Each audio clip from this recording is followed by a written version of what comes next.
Бәріңізге сәлем, құрметті достар. Сіздермен бірге мен Мауленхан Құлажан. Бұл бізде Шифадент клиникасының арнайы подкасты.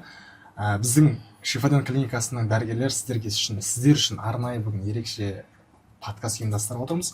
Ал қалайсыздар, жағдайларыңыз қалай? Амансыздар ма? Жақсы, рахмет.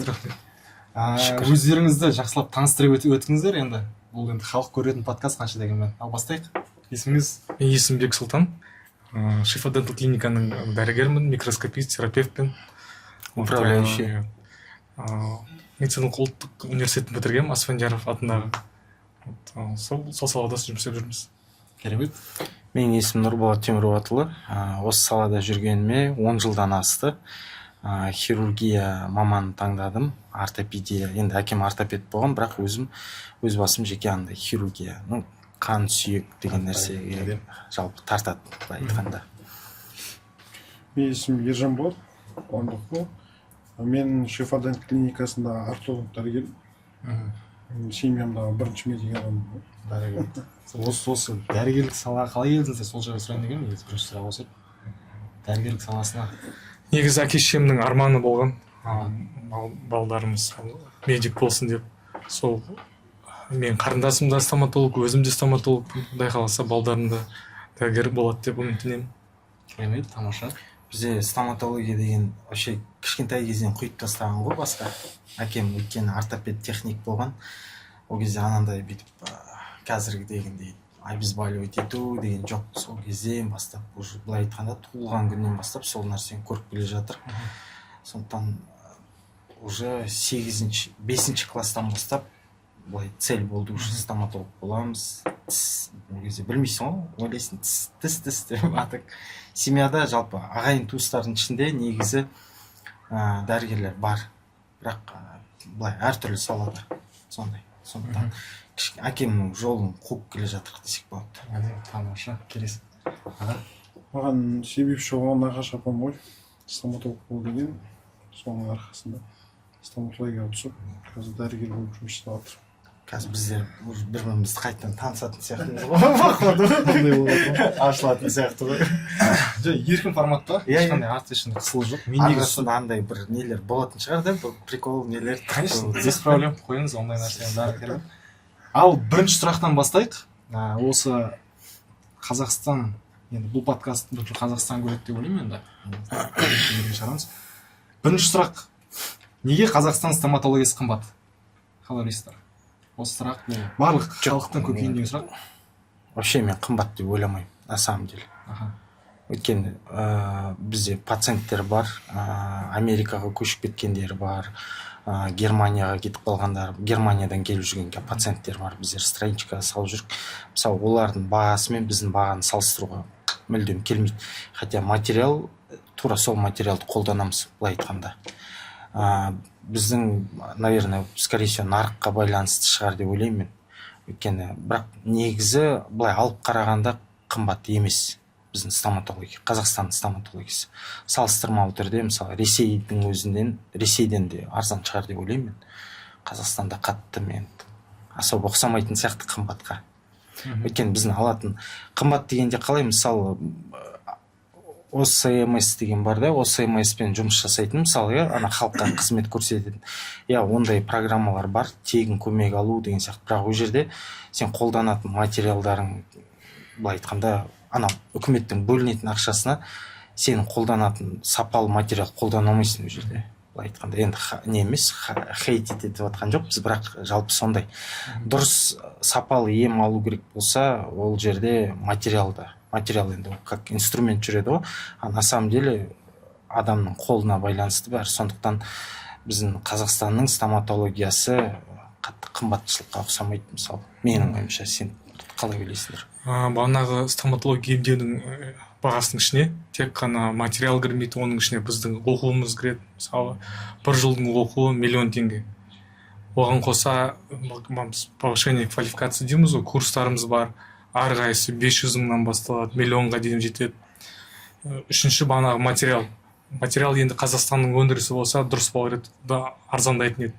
Алатын заттарымыз бүкіл сол шетелден аламыз. Ол бағанағы евромен есептеледі, доллармен есептеледі. Ол бір бар оборудование. Бір микроскоптың өзі 810 миллион тұрады.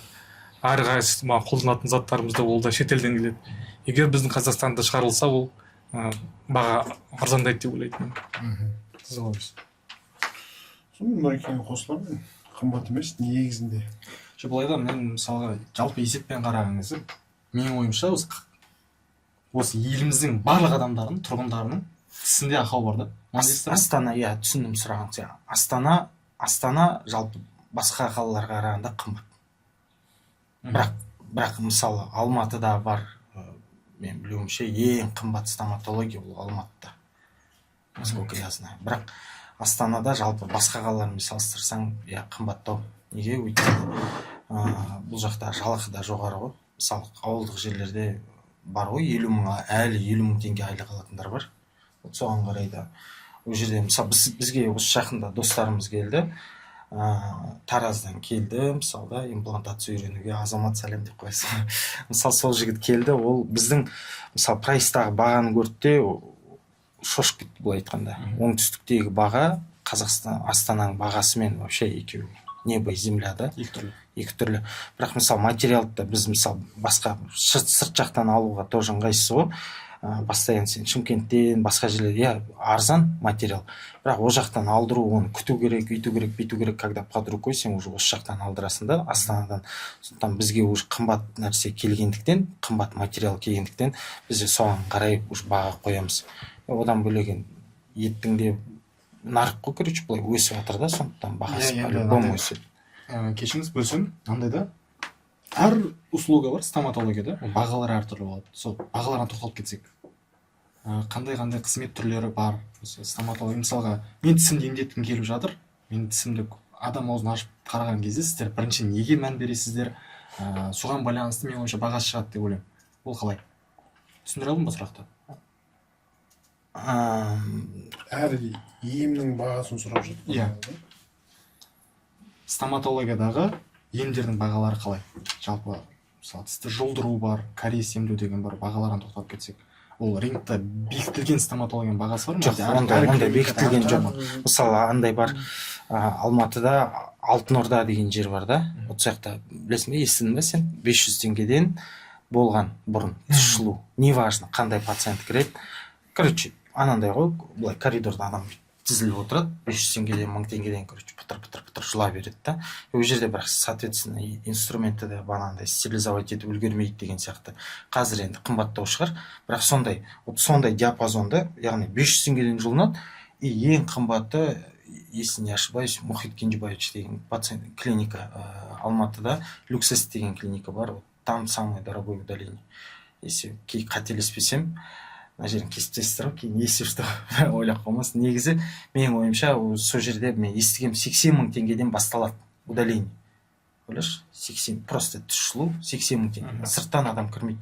Сондықтан бізде білмеймін, менің ойымша орта баға мен басқа клиникалармен біздер салыстырып қараймыз ғой. Ондай қатты қымбат деп есептемеймін біздің клиниканың. Келесі сұрағым. Негізі анандай неге қарай аласың ғой? Сенің білімің қай жерге дейін барады, сол жерге дейін аласың.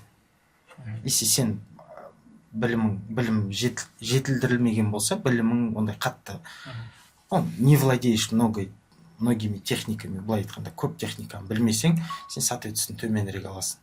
Если сен көп нәрсені уже мысалы андай математик сияқты ғой, бір есептің бір жолмен шығаратындар бар.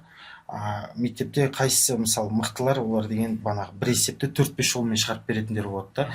Тура сондай хирургияда мысалы сен бір жердің айналасына, мысалы бір импланттың айналасына, вот тебе надо что-то там пластику и так далее сделать, просто математик сияқты бірнеше есептің жолын біліп тұрсың да, и сен сол біліміңе қарай сен аласың, ақыңды аласың, былай айтқанда.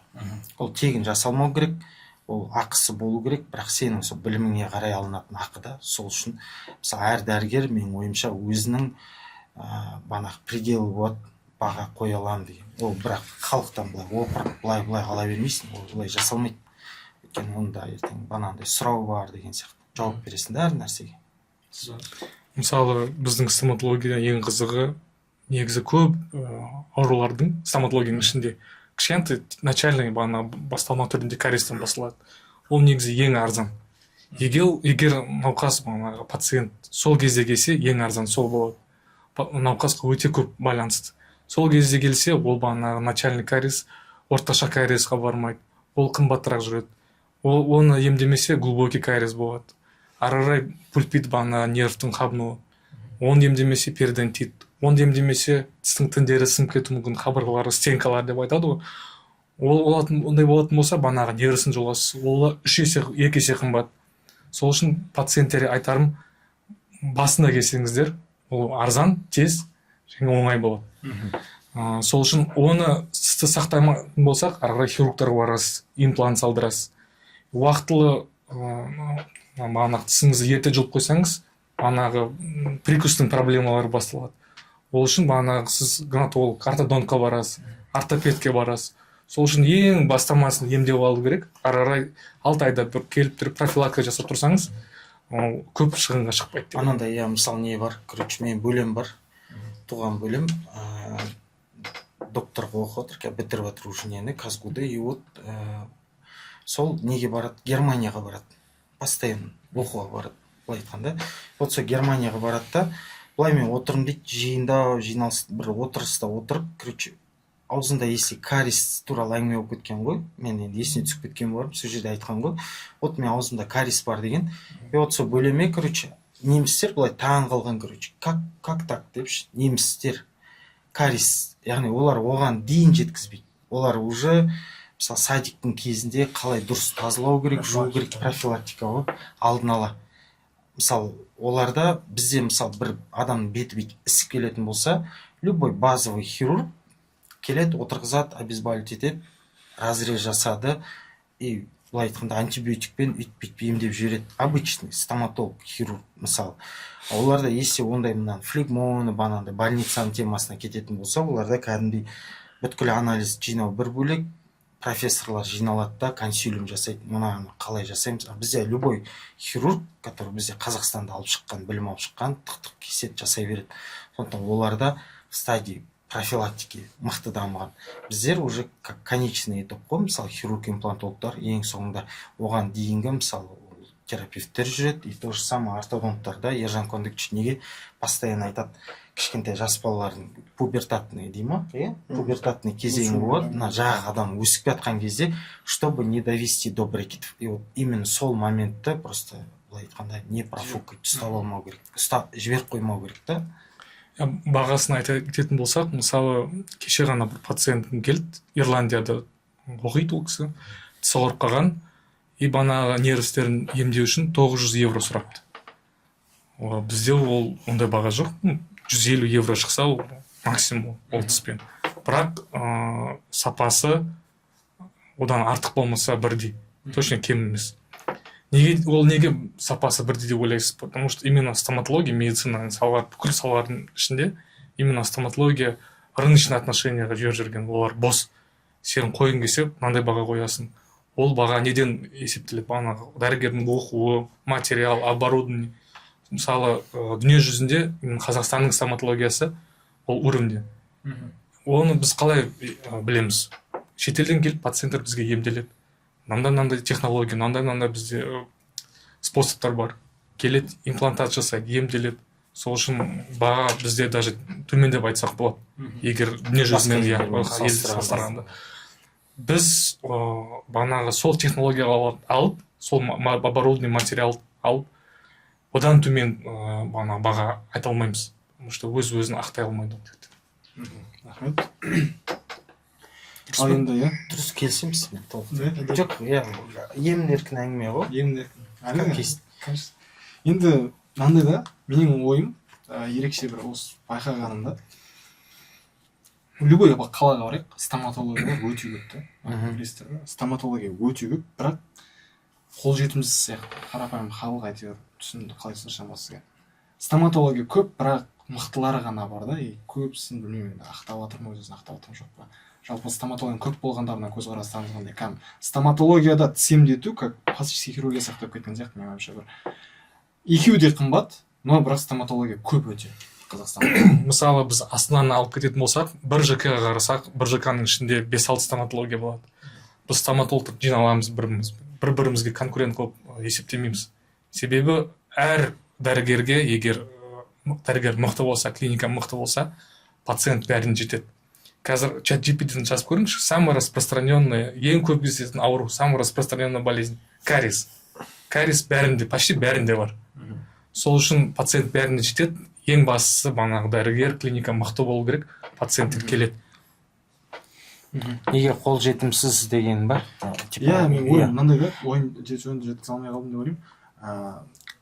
Стоматологтар көп та, стоматологтардың бәрі қымбат. Былай жасалады. Халық тісін емдетуге менің ойымша бір жылына бір рет емдетсе мейлі да, ол менің ойымша. Мысалы келді бір тісім ауырды, сразу емдетемін деп келе салмайды да. Менің ойымша стоматологтар көп, бірақ бәрібір де халықтың аузында проблемасы бар, тісінде проблемасы бар. Бұл бұны қалай решать етсек болады деген сияқты мақсатта сұрағаным ғой. Түсіндіре алдым ба сіздер? Иә. Жалпы Астананың өзінде 800 клиника бар, официально. 800-ден асады. 2 гис сол айтып отыр, 800-ден асады. Алматыда 1000-дан асады. Иә, ол бірақ ол тіркелмегендер бар еще. Былай, бір жерден кабинет ашып қойған, ана жерден сондайларда қаншамасы бар. Енді бұның ішінде қазір былай айтқанда не ғой, гонка жүріп жатыр ғой, негізі, на самом деле. Гонка қалай жүреді? Мысалы, любой бизнеста да бір заправка ашылады. Мысалы, 1000 заправка ашылады, 1000 заправканың ішінен там 200-інде уже кухня ашылады.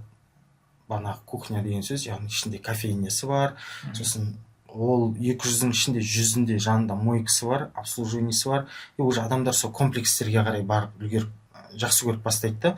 Тура сондай стоматологияда, яғни широкий диапазон ғой қазір. Мысалы, съемный протезден бастап до несъемного протеза көп, неше түрлі клиникалар бар. Правый берег бар, левый берег бар. И вот соған қарай қазір борьба, яғни гонка жүріп жатыр. Гонканың ішінде кімдер үлеседі?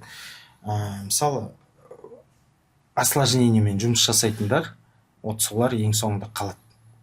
Өйткені былай, дәрігер, медицинада мынандай сөз бар да, хороший врач тот врач, у кого было много осложнений. Адам, яғни, сынақ қой, сынақ, осложнение деген сынақ. Вот саған басыңа сынақ келеді. Мен мысалы хирургтың менде бір 4-5 рет флегмоны болды. Как есть, бір рет астемилит көрдім, отек квинки көрдім, оның бәрін көресің. Сен көргеннен кейін екінші рет ұрынбауың керек та, и вот сол үшін сен ашасың литература, яғни әдебиетті ашасың да оқисың, и содан барып сен уже пісесің. Пока вот жастар жасап жатыр, ертең бәрібір ішінде мықтылары бәрібір қалады, әлсіздері қалмайды. Сосын бағанағы сенің сұрағыңа ауытқып кеттік біз деген, иә? Мен сол сұраққа жауабым бар еді. Мысалы, сіз айтып жатсыз, клиникалар көп, бағасы қымбат. Бірақ соның өзінде, мысалы, достарымның балдарына қарасаң, өздеріне қарасаң, туысқандар қымбат тұра тұрып, олар балдарының тісін дұрыс тазаламайды. Мысалы, олар тәтті жейді, ұйықтай салады. Неге? Мысалы, біліп тұрып, ертең мына тісін тазаламасақ, ертең ол стоматологқа барады ғой, шығынға шығады ғой. Жоқ. Мысалы, Кореяда олар балдары таңертең тұрады, кешке жатады, 3-4 рет тістерін жуып, шайып, флосс қолданады, ирригатор қолданады. Олар біледі, ертең оны жасамаса, ертең кариес болады, тістері ауырады, бәрі барып стоматологқа емделеді, и көп ақша кетеді. Сол үшін соған қарап, негізі профилактикамен айналысу керек. Негізі ем арзан тұрмау керек. Бағанағы Сократтың айтқаны бар. Лечение не должно быть бесплатно или дешевым. Бізде бағанағы психология түрінде, психология қарасақ, егер бағанағы услугамыз, затымыз қымбат болса, біз оған басқа түрінде қараймыз. Бағанағы сыйлап, оны тістерімізді тазалап, или бағанағы любой бір денсаулыққа байланысты күтініп жасаймыз.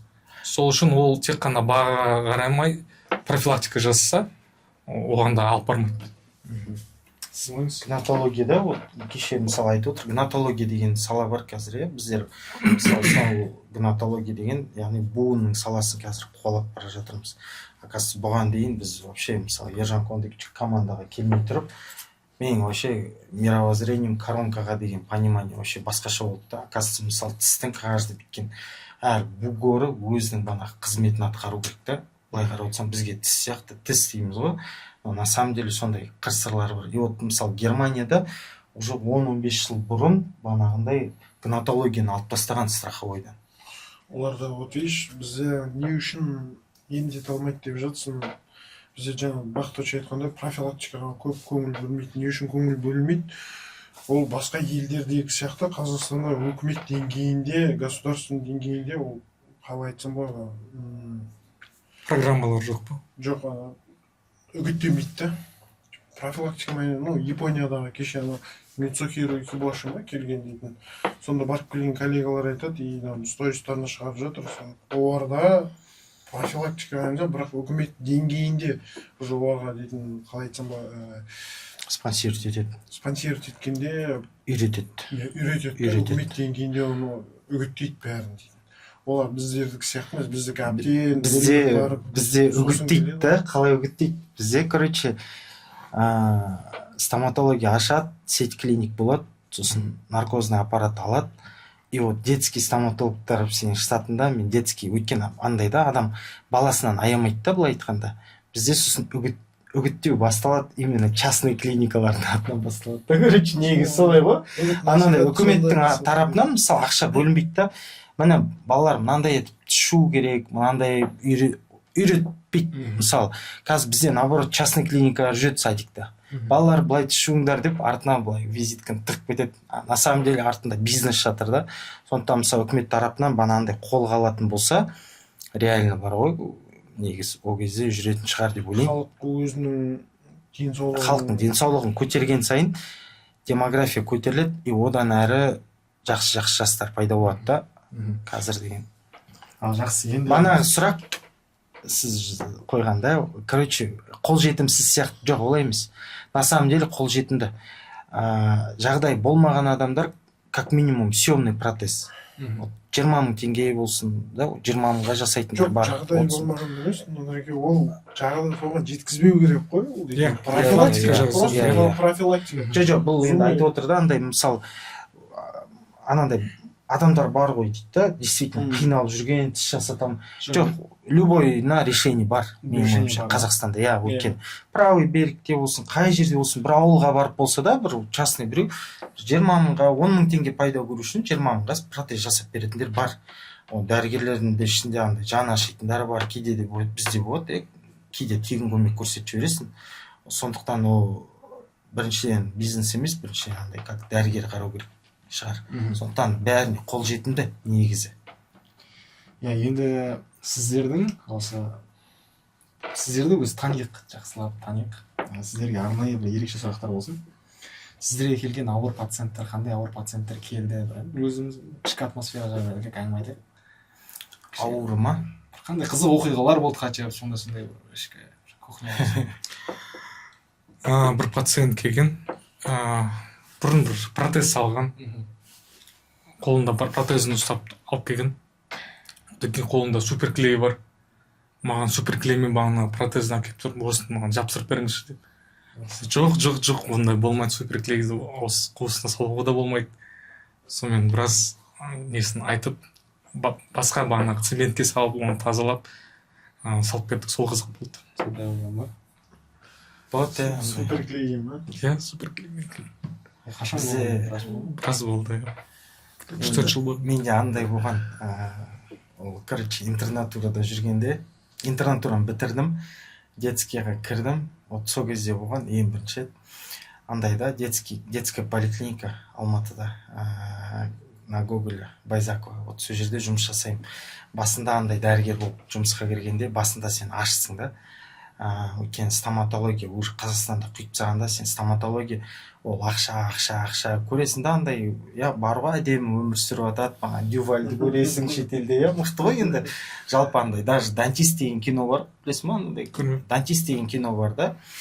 Шетелден келген кино, 90 жылдар түсірілген, и вот сол жердің өзінде андай дантисттің үйін көрсеткенде, короче, есік алдында 2-3 машина, үлкен особняк деген сияқты. Сол үшін қазір жастардың бәрі ойлайды, стоматология ол бабки деп, ақша деп сөйтіп ойлайды.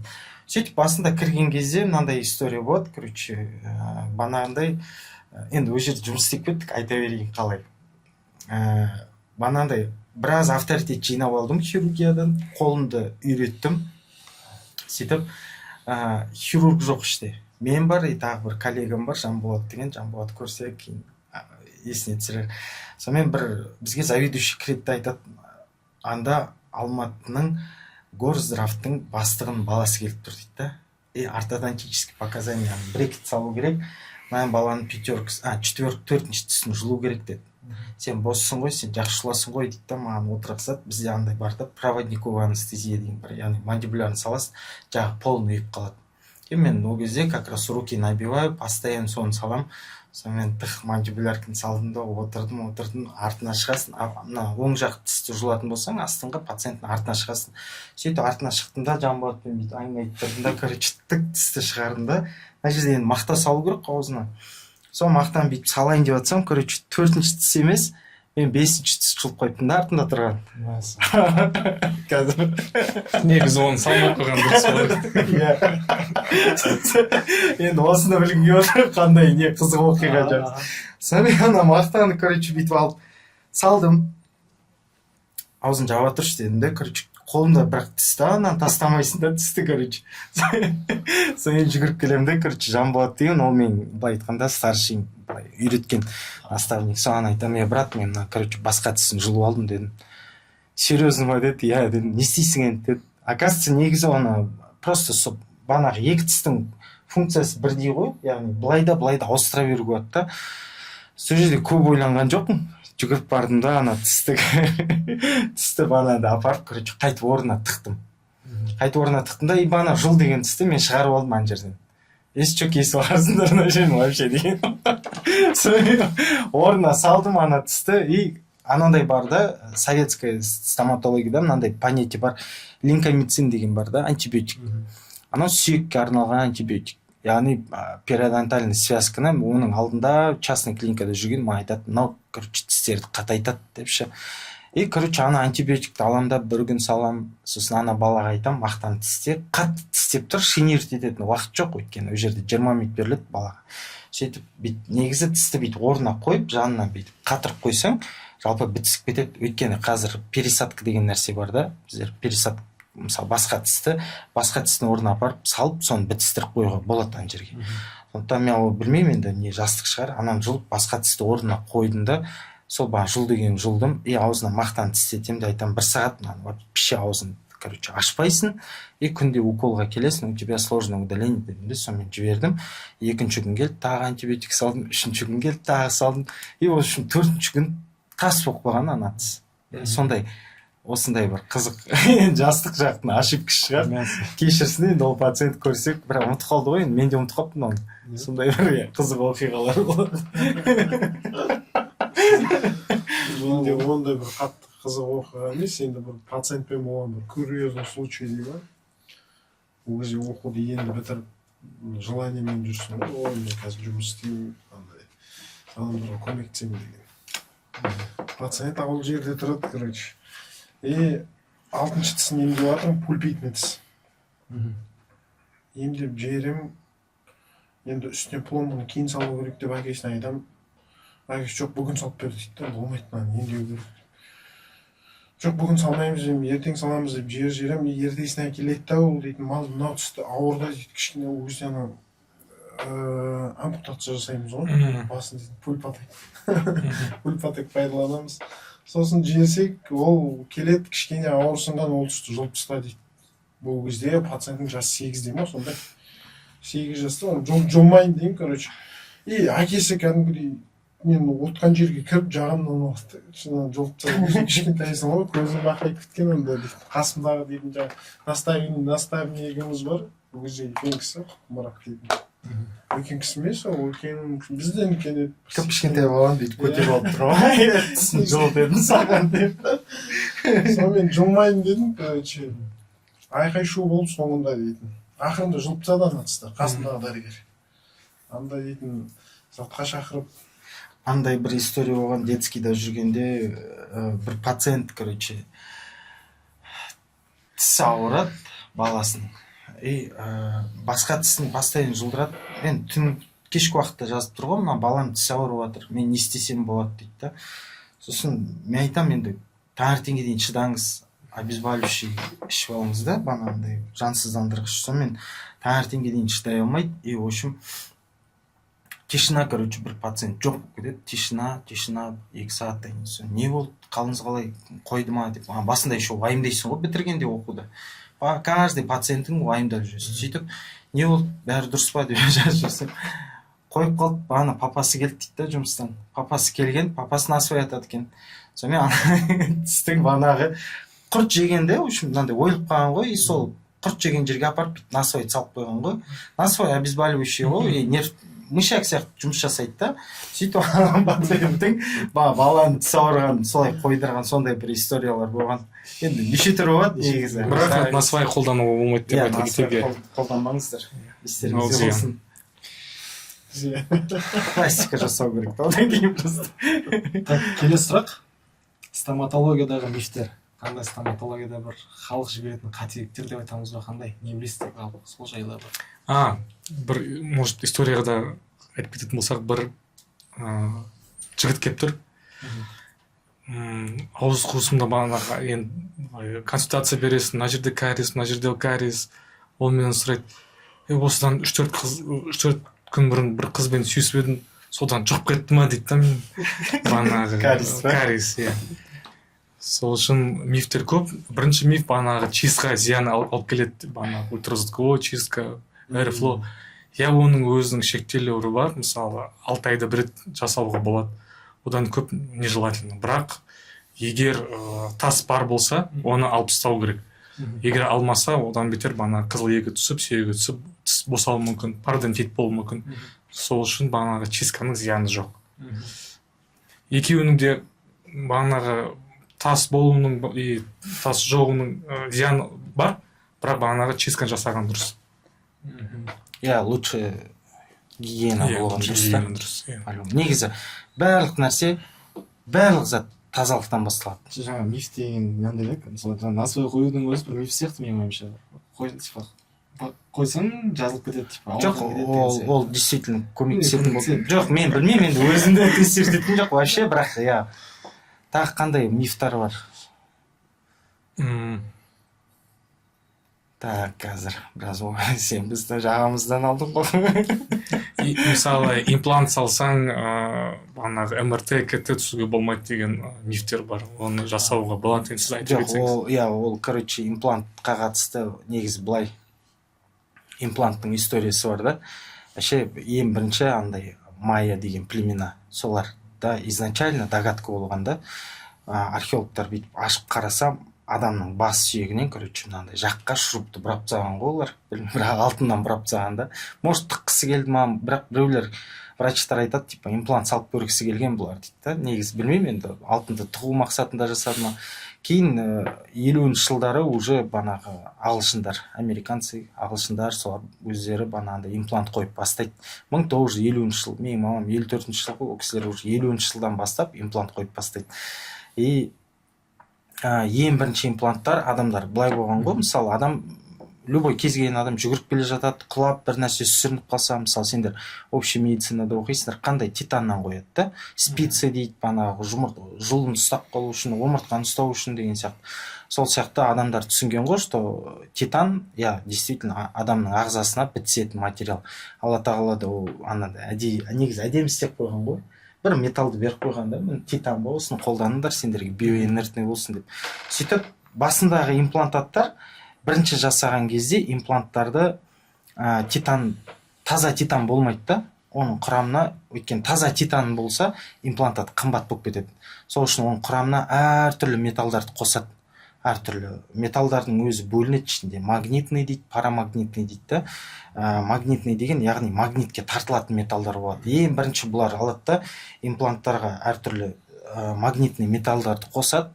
Содан кейін импланттың бағасын түсіру мақсатында келіп, адам аузына салады, и бұл 2000-ға дейін болған бұлар, может қазір де болатын шығар, білмейміз ғой, әлемде неше түрлі имплант шығарылып жатыр. Сондықтан адамның аузына келіп бұрайды, бұрағаннан кейін адам МРТ-ға барады. МРТ деген не? МРТ магнитно-резонансный томограф, яғни магнит, былай айтқанда магнитный поле создаваться етеді, айналған кезде, и банағы тартылатын, магнитке тартылатын металдың иондары болса, элементтері, сол банағы адамда қызып ожог болған кездер болған, ондай историяда бар. Сондықтан имплантатты негізі қазіргі таңдағы импланттар ондай ешқандай МРТ-ға не жоқ. Бірақ сонда да алдында мен соңғы рет барған кезде МРТ-ның, мысалы, адамдармен сөйлесесің, жасайтын лаборанттармен, олар айтады, обязательно ескертіп айту керек, қандай имплант, қанша имплант. Одан бөлек бізде қазір All-on-4 дейді, All-on-6 дейді, әртүрлі үлкен конструкциялар бар. Ол жердегі титанның біз сапасын, титанға қандай металл қосады білмейміз да. На самом деле адамның аузында өзгеріс бола ма, болмай ма, ожогқа алып келмесе де, как минимум суреттің искажениесіне алып келеді, өйткені ол көп металл да мына жерде. Үлкен мынандай конструкциялар ғой. Сондықтан ол анандай неге суреттің искажениесіне алып келуі мүмкін. Сондай. Келесі миф, мысалы, хирург пен ортодонт айтатын шығар, ақыл тістің жылуы, біреулер айтады, зиян деп айтады. Ақыл жылытпасаң көзіне әсер етеді дейді кейбір пациенттер. Бірақ ол дұрыс емес. Негізі ақыл тістер егер показания, ортодонтический показания болса, ол жылу керек. Болмаса ол көбінесе щетка жетпейді, оған налет болады, кариес болады. Сондай жағдайда оны жұлып тастау керек. Оның зияны жоқ.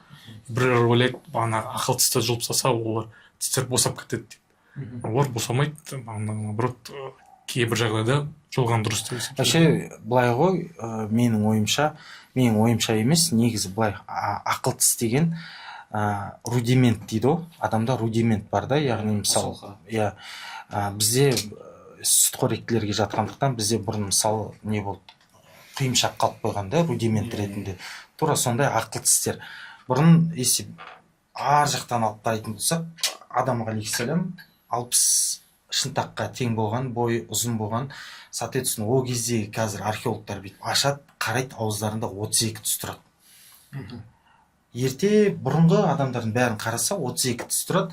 Қазір 32 тіс, яғни біздің ауыз қуысымызға симайды, азиаттарға. По крайней мере, біздің аузымызға, мен көрмедім, что азиаттың аузында 32 редко болады. Батыр сияқты жігіттер болады, анандай үлкен, нан, әйел адамдарда болады. Но олардың жағы толығымен дамығанда, который жақсы өмір сүрген, салауатты өмір салтын сүрген, солардың жақтары мынандай үлкен болады. 32 тіс норма болып тұрады. Еще олар гигиенаны жақсы сақтайды. Яғни, мынандай нәрсе бар. Егер біздің аузымызда 32 тіс симайтын болса, нормада көбінесе 28 тіс. Сондықтан адам ауыз қуысын, ақыл тісі ол терең ашылған. Мысалы, адам аузын былай ашпайды ғой, былай ашады да. Былай ашқансын, мына жақтағы, арт жақтағы тістерді жақсылап тазалау керек. Егер тазалай алмаған жағдайда, даже если ол тістер бұзылатын болса, емдеу керек болатын болса, терапевттерге ауыз былай ашылған кезде мына түбіне кіру қиын да.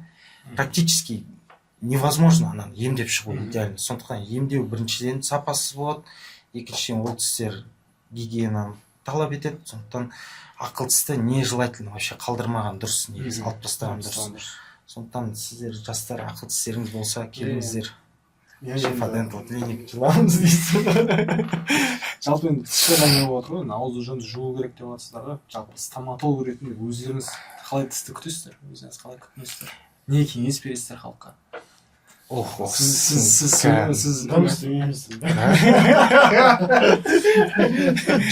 мен айтып кетсем, мысалы, көбінесе сен айтасың, сен жақсы да тістерің. Көбінесе пациенттер первично бірінші келген кезде терапевтке келеді, маған келеді. Мен көрем, консультация жасаймын, диагностика жасаймын. И көрген кезде, мысалы, 10 тістен астам кариес болса, мен пациенттерді неге жіберем? Анализге жіберем, витамин D-ға жіберем. Мысалы, сол 10 пациентті жіберген, соның ішіндегі 9-ы D3 деген анализ бар, кальций. Кальций мен фосфорды ол обменді жасайды. Именно сол ответственный витамин, сол витамин D. И сол 9 пациенттің нәтижесі төмен. Нормасында 20-дан 100-ге дейін болады. Олардікі 6, 7. Сол үшін көбісі пациенттер біледі. Тіс тісті 2 рет тазалайтын, одан кейін арасын флосспен немесе ирригатормен тазалайтын. Бүкіл бәрі тістерін емдеп болсаңыз, келесі бағанағы тістеріңіз құртап жатса, сол витаминді тапсырып көруге. Мысалы, біздің Астананың тұрғындары қазір жаз ғой, бірақ көбінесе күн көрмейді.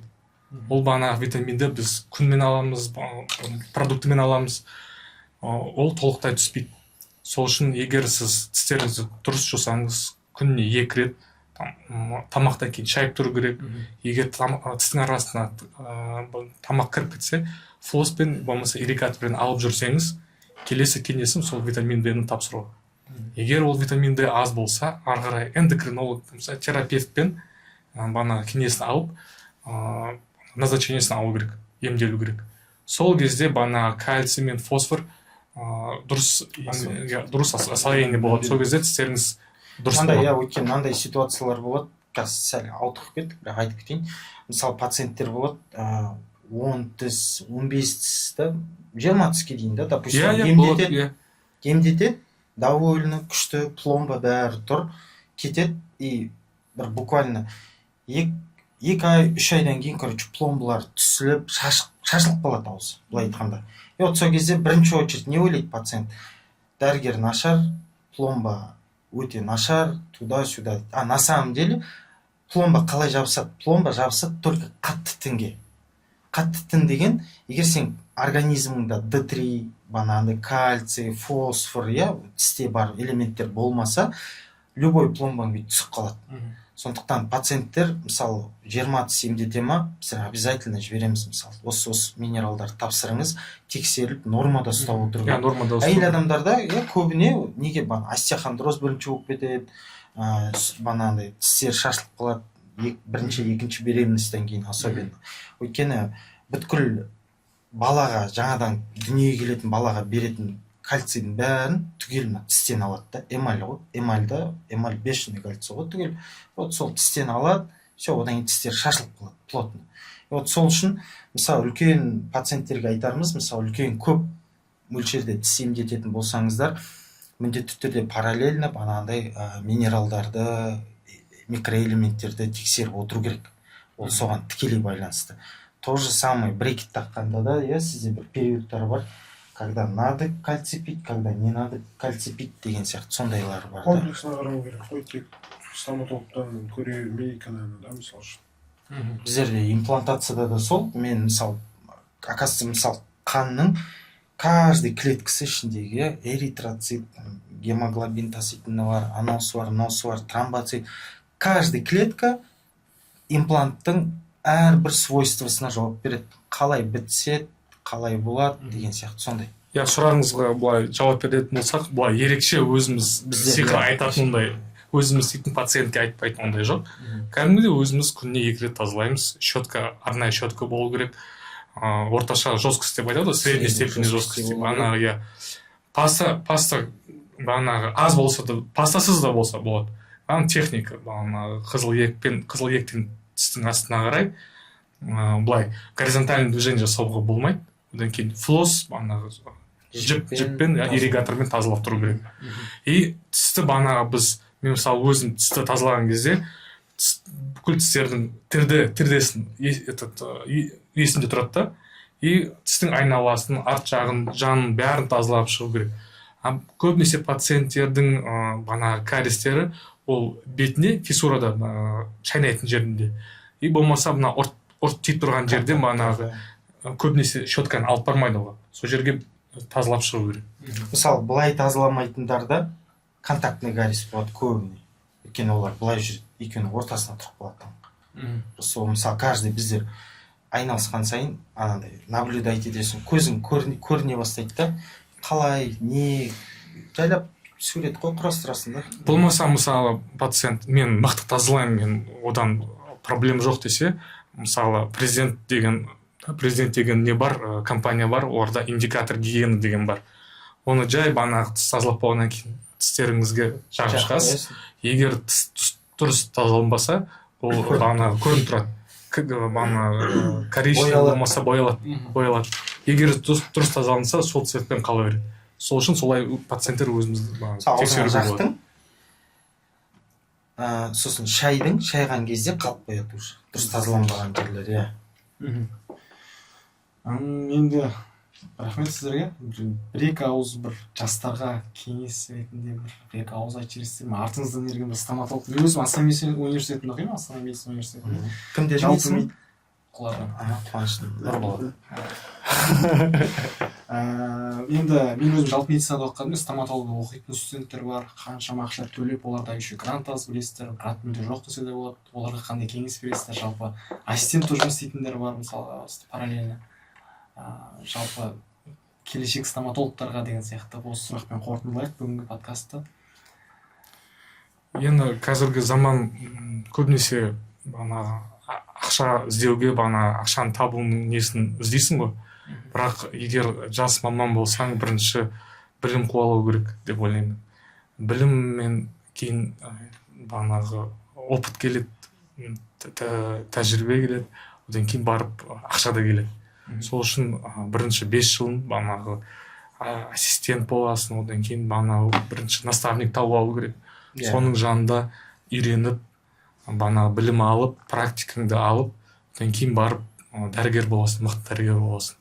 Ал басынан бастап, мысалы бізге келіп жүрген жас дәрігерлер көп қой, интернатурадан келеді. Олар келіп ақша табысыз келеді. Көреді ғой енді. Қазіргі мысалы Инстаграм бар, үйлер көп бар. Красивая жизнь дейді ғой. Тем более стоматологқа барады, ойлайды қазір, мен қатырамын, ақша табамын. Бірақ ол оңай емес. Оны бірінші білу керек, жасау керек, одан кейін барып ол келеді. Біліммен ертең сапасы да келеді. Сапасы жақсы болса, ақшасы да келеді. Менде өз басымда андай болған. Бірінші, мысалы, әкем стоматолог қой болған, иә. Бірақ мен, стоматологияға келген кезде мен ойлайтын, сейчас быстренько былай байып кетемін деп. Жоқ, олай емес. Мысалы, мен имплантациямен айналып жүрмін. Қатты прям көп те болған жоқ. 5 жылдан асқан бар. Атак оған дейін мен мысалы 9 жылдай ма терапияда жүрдім. Терапия. Қазір жаңадан мысалы ассистенттерді сұрап отырсың ғой, оқып отқан. Олар келеді. Мысалы сен мынау деген 15 жыл болса, үлкен практика ғой, негізі 15 жыл. Әлі қайда, еще өсетіміз көп та. Олар сен келеді, мысалы сен имплант салдың, үлкен мысалы олымфо бір нәрсе жасаған кезде үлкен чекті көреді да. Так, все, я буду имплантологом дейді да. На самом деле оның артында қаншама қыр-сыр бар, қаншама осложнение бар. Сондықтан в погоне за деньгами дұрыс емес жалпы. Ол медицина қалай жұмыс жасаған кезінде да, Ибн Сина бар. Бірінші атасы Гиппократ, екінші атасы Абу Ибн Сина. Ибн Сина айтады, Авиценна дейді ғой. Абу Ибн Сина айтады, сол кезде дәрігерлерге ең қымбат перстен берген, жүзік, сосын астына сәйгүлік берген, одан үй болғанда. Сол пәтем меркам, яғни сенің қазіргі бәлем 3-4 комнатты квартираң бар, астыңда крузагың бар, одан кейін қымбат жүзік, былай айтқанда ожерельең бар да. Егер сенде соның бәрі болса, сен адамдарға пайдаңды тигізесің. Яғни дәрігерлер қазір бірінші келе сап ақша табам дейді да, білсін білмесін әр нәрсені білдіріп қою мүмкін да. То есть не лечат, а калечат дейді ғой. Сондай болып кетуі мүмкін. Сондықтан кропотливо жайлап келетін нәрсе. Сол кезде, мысалы, Ибн Сина алғанда сондай осы нәрсені беріңдер дәрігерге деген да. Дәрігерде сол кезде сол бар, одан кейін ол все, он қалай айтса болады? Тоқ болып жүру керек. Тоқ, ол дәрігер тоқ, ол сол кезде бар адамдарға пайдасын тигізеді деген сияқты. Қазір бізде бірінші тоқ болам дегенше біраз қиратады ғой. Тағы бір кеңесім бар. Мысалы, қазір көбінесе бір салада жұмыс істеген дұрыс. Мысалы, стоматологияның ішінде салалар көп. Имплантация бар, терапияның ішінде өзі көп. Реставрация бар. Эндодонтист, микроскопистер бар. Гнатология артынте ең қиыны мен сол деп ойлаймын. Ол практикамен тағы еще басын қақты жұмыс істеу керек. Білімі мықты болу керек, мысалы сол кісілердің. Бәрінің білімі мықты болу керек, бірақ ол өте қиын деп есептеймін. тағы ортопедтер бар. Оның бәрі сен білімің болу керек әр салада. Бірақ целенаправленно бір салада жұмыс істесең, басынан бастап сол дұрыс. Бірақ оны қалай білесің? Бірінші тісін жұлып көру керек, хирургияда істеп көру керек, терапиядан көру керек, ортодонттың жанында көру керек. Сол таңдап алып, сол бір саланы қуу керек деп ойлаймын. Енді осымен енді қорытындылайық подкастымызды. Сіздерге көп рахмет. Құрметті достар, біздің осы подкастымызға келген қонақтарымыз бізге ең алдымен Ержан Қуандықович, Нұрболат және де Бексұлтан Бақытович. Келесі кездескенше бізде тағы подкаст шығатын болады. Күтіңіздер, құдай қаласа. Сау болыңыздар. Жақсы, сау болыңыздар.